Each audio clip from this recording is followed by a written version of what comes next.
አምላክ ጥበቃ ነው። እግዚአብሔር አምላክ ቤተክርስቲያናችንን ስለሚጠብቅ ስሙ የተመሰገነ ይሁን።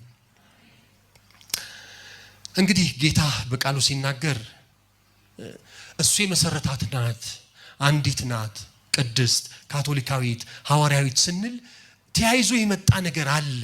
ኢየሱስ ለሐዋርያዊቱና ለተተኪዎቹ ለርዕሰ ሊቃነ ጳጳሳትና ለጳጳሳት ሲናገር እናንተን የሚሰማ እኔን ይሰማል፣ እናንተን የማይቀበል እኔን አይቀበልም ይላል ሉቃስ 10:16። ስለዚህ ይህችን ቤተክርስቲያን ወደ እውነት ሁሉ እንደሚመራት ቃል ገብቷል። በዮሐንስ 16 የሚናገረው ይሄ ነው። ስለዚህ ቤተክርስቲያን የክርስቶስን እውነት እንደምታስተምርልን ልንተማመን እንችላለን ነው።